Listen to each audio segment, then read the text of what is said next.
Good morning students. आज मैं आप लोगों को साइंस क्लास सेट का cell structure and function part 2 बताने जा रहा हूं, जिसमें डिफरेंट टाइप्स के सेल्स हैं। Different types of cells.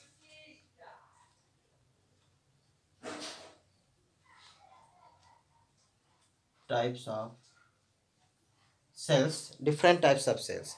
Cells different types के होते हैं and based on the number of cells it is divided into two. Based on number of cells number of cells के बेस पर two parts में divide है ये। एक unicellular animal, unicellular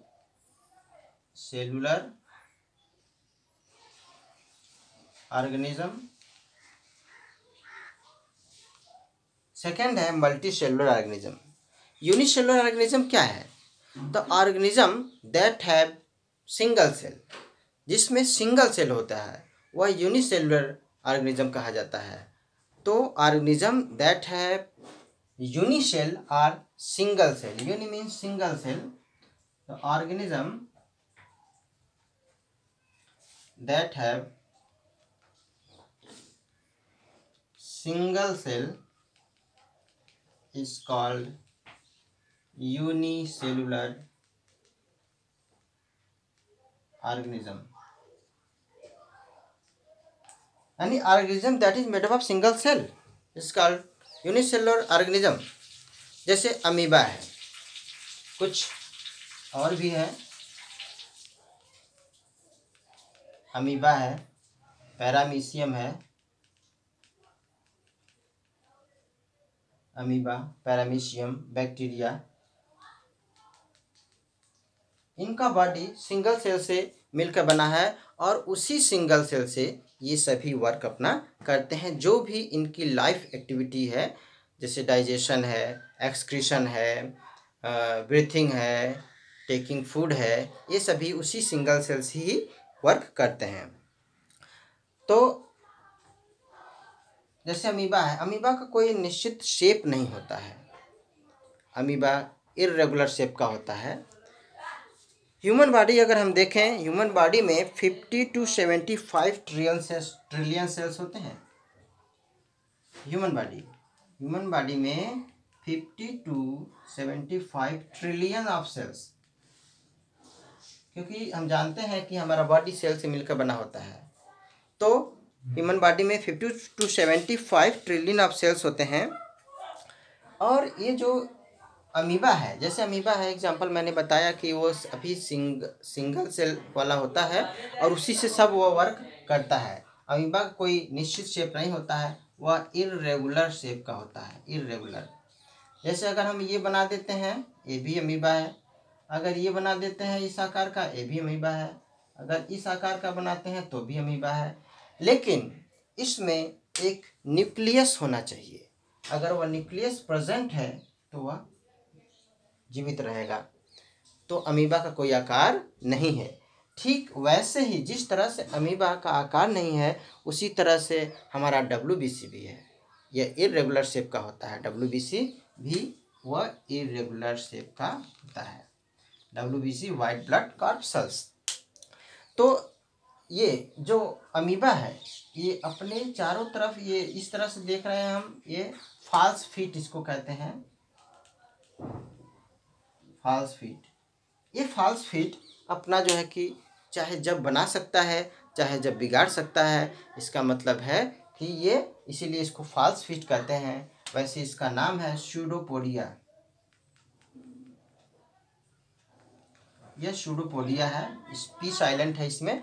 pseudopodia या फॉल्स फीट, इसी से ये लोकोमोशन करता है, one place to another place जाता है। अगर इसको कोई फूड लेना है, इस अमीबा को अगर हम देखें कि अगर ये फूड लेना चाहता है, यानी कि अपना फूड कैसे लेगा, वाटर में रहता है और ये इसका फूड हो गया, इसका प्री हो गया, और ये अमीबा अपने चारों तरफ इस तरह से निकालता है स्यूडोपोडिया। और ये स्यूडोपोडिया इस अपने फूड की तरफ आगे बढ़ेगा इस तरह से, और इस तरह से इसके बॉडी के अंदर ये फूड आएगा और फूड आने के बाद वह उसके बॉडी में डाइजेस्ट हो जाएगा। यानी कि हमारे कहने का मतलब ये है कि ये सिंगल सेल एनिमल जो यूनिसेलुलर है उसी सेल से वह लोकोमोशन भी करता है, उसी सेल से एक्सक्रीशन भी करता है, उसी सेल से वह फूड भी लेता है, उसी से डाइजेशन करता है, जो भी मेटाबॉलिक एक्टिविटी है सब इसी से वह करता है। एक बात और है कि अमीबा चूँकि वाटर में रहता है, वाटर में रहने की वजह से और इसके बॉडी में वाटर एंट्री हमेशा करता रहता है। जब वाटर एंट्री करता है तो अमीबा का जो बॉडी है वह फूल जाना चाहिए, स्वेलअप हो जाना चाहिए और बर्स्ट हो जाना चाहिए। यानी कि अमीबा का जो आउटर मेम्ब्रेन है वह सेमी परमिएबल होता है, वाटर एंट्री हमेशा करता है और हमेशा ये वाटर में रहता है। तो वाटर हमेशा एंट्री कर रहा है तो उसका बॉडी फुल करके बर्स्ट हो जाना चाहिए, लेकिन ऐसा नहीं होता है। ऐसा क्यों नहीं होता है? क्योंकि इसमें वाटर बैलेंस होता है, जिसे हम कहते हैं ऑस्मो रेगुलेशन।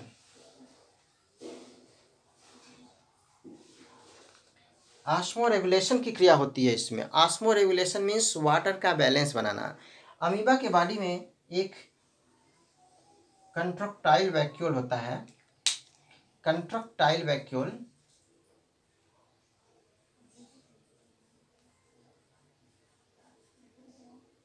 ये कंट्रक्टाइल वैक्यूल है या न्यूक्लियस है।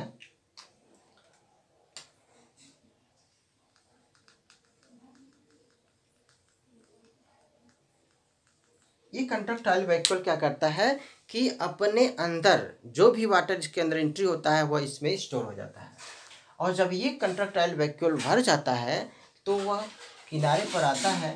किनारे पर आ करके यहाँ इसकी जो वाल है ये रप्चर हो जाती है और एक कंट्रक्टाइल वैक्यूल जो है कि बाहर आकर के बर्स्ट हो जाता है, और इस नए जो कंट्रक्टाइल वैक्यूल बर्स्ट हो गया उसके स्थान पर न्यू कंट्रक्टाइल वैक्यूल बन जाता है। नया कंट्रक्टाइल वैक्यूल बनता है, फिर वही प्रोसेस होता है। इस तरह से इसमें वाटर का बैलेंस बना रहता है और अमीबा का शरीर फटता नहीं है। तो इसको कहते हैं हम ऑस्मो रेगुलेशन कहते हैं, ऑस्मो रेगुलेशन। तो ये सभी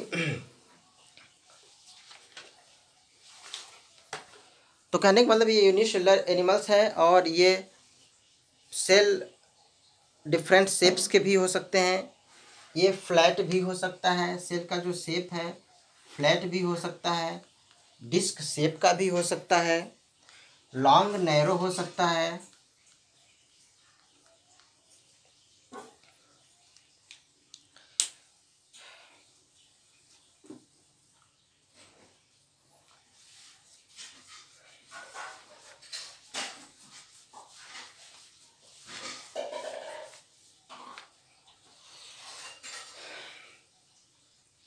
जैसे नर्व सेल है, नर्व सेल हमारे बॉडी में है, वह लॉन्गेस्ट सेल है। लॉन्गेस्ट सेल जैसा कि स्ट्रक्चर में थोड़ा सा बना दे रहा हूँ इसका।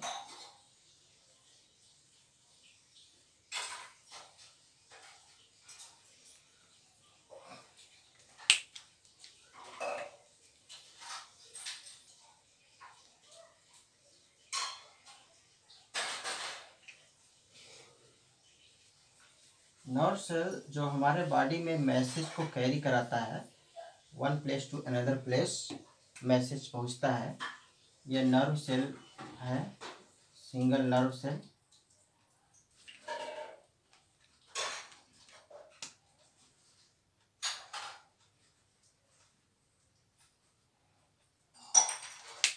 इसके अंदर एक न्यूक्लियस भी है।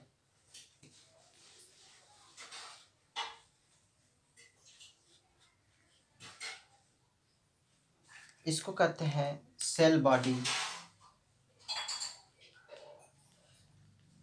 या सोमा भी बोलते हैं। यह सेल बॉडी या सोमा है या डेंड्राइट है।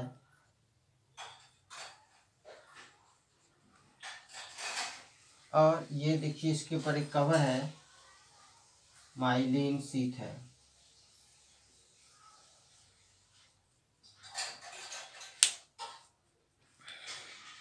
तो ये डेंड्राइट्स जो है मैसेज रिसीव करता है और यह मैसेज रिसीव करने के बाद इस सेल बॉडी में आता है और बॉडी से होते हुए इसके बाद आगे बढ़ता है। फिर यहाँ से दूसरा नर्व सेल जुड़ा रहता है और फिर इस तरह से पूरे बॉडी में मैसेज पहुँच जाता है। इस नर्व सेल के बारे में हम बाद में पढ़ेंगे आगे। अब बात कर लेते हैं, ये जो है नर्व सेल जो कि लॉन्गेस्ट सेल है हमारे बॉडी का, लॉन्गेस्ट सेल। क्वेश्चन पूछा जाएगा which is the longest cell of the body, तो वो होगा nerve cell. Single cell bird's egg भी सिंगल सेल वाला यूनिसेलुलर एनिमल है। बर्ड का सेल ये सिंगल सेल होता है। बर्ड सेल सिंगल सेल है। बैक्टीरिया और माइकोप्लाज्मा भी है। माइकोप्लाज्मा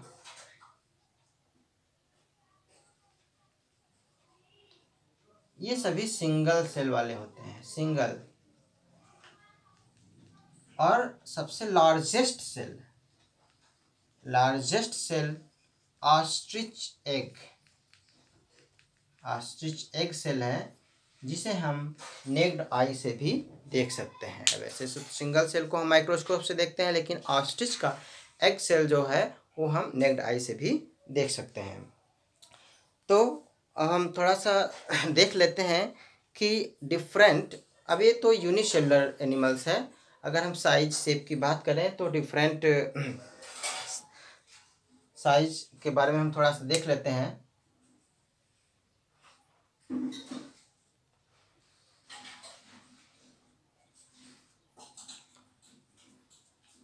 ये सेल का कॉलम है और ये साइज का कॉलम है। बैक्टीरिया सेल आरबीसी बैक्टीरिया है, आरबीसी है। लीवर सेल है।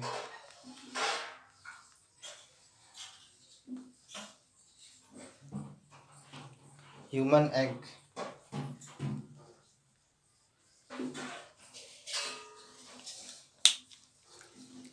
जो बैक्टीरिया है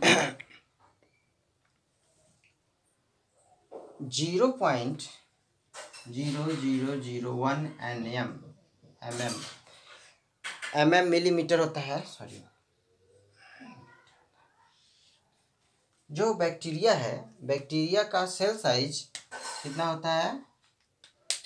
0.0001 mm।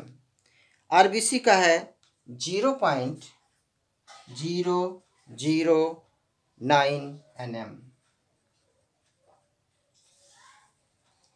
जो लीवर सेल्स है वह 0.02 mm। ह्यूमन एग सेल है 0.1 mm। हेन एग 60 nm का है। हेन एग 60 mm का है। और ऑस्ट्रिच एग 170 mm का, ऑस्ट्रिच एग 170 mm का है। ये सेल की डिफरेंट साइज है। बैक्टीरिया का 0.0001 mm, आरबीसी की साइज 0.009 mm, लीवर सेल है 0.02 mm और ह्यूमन एग का है 0.1 mm, हेन का 60 mm और ऑस्ट्रिच एग का 170 mm। अब यूनिसेलुलर हो गया। इसके बाद हम बात कर लेते हैं मल्टी सेलुलर एनिमल की।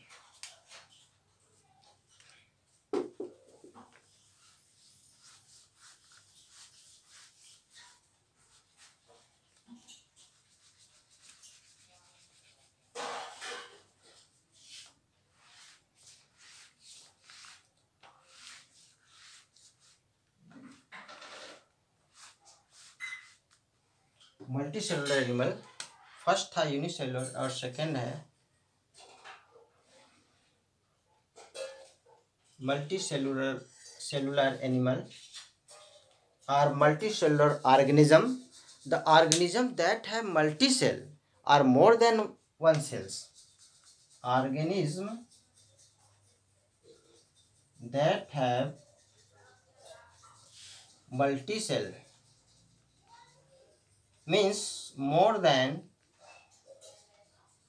one cell, जिसमें एक से अधिक सेल पाए जाते हैं वो मल्टी सेल कहा जाता है। यानी organism that have multi cell is called multicellular organism. तो इन सेल में एक से अधिक सेल पाए जाते हैं और हर सेल का फंक्शन अलग अलग होता है। इसका एग्जांपल है जैसे एनिमल, प्लांट, ह्यूमन बीइंग्स। जैसे हम लोगों का एग्जांपल ले लेते हैं, हमारे बॉडी में बहुत सारे सेल्स हैं और हर सेल का स्पेशल फंक्शन है। जैसे नर्व सेल है। अब नर्व सेल क्या करता है कि मैसेज ब्रेन से हमारे डिफरेंट ऑर्गन में पहुंचाता है या डिफरेंट ऑर्गन से ब्रेन तक मैसेज पहुंचता है, यानी मैसेज कैरी करने का काम हमारा नर्व सेल करता है। अब बोन सेल की बात कर लेते हैं। बोन सेल हमारे बॉडी को शेप देता है। मसल सेल हमारे बॉडी को मूवमेंट देता है। तो हमारे बॉडी में मल्टी सेल हैं, एक से अधिक सेल हैं और हर सेल का अलग अलग स्पेशल फंक्शन है, इसीलिए हम लोग मल्टी सेलुलर हैं। और जिस तरह से हम लोग हैं उसी तरह से एनिमल के बॉडी में भी है डिफरेंट सेल्स जिनका काम डिफरेंट होता है। अब प्लांट की बात कर लेते हैं, प्लांट में भी डिफरेंट सेल्स होते हैं, इसलिए ये भी मल्टी सेलुलर है। प्लांट में लीफ का काम फूड बनाने का काम है, जाइलम का काम है रूट से वाटर एब्जॉर्ब करके पहुंचाना होता है, और फ्लोएम का काम लिप्स के द्वारा बनाए गए फूड को डिफरेंट पार्ट में पहुंचाना होता है। तो इस तरह से डिफरेंट सेल्स स्पेशलाइज्ड फंक्शन में डिवाइड होते हैं, सभी अलग अलग वर्क अपना करते हैं प्रॉपर तरीके से। तो इस तरह से different types of cell unicellular और मल्टी सेलुलर कंप्लीट हो गया।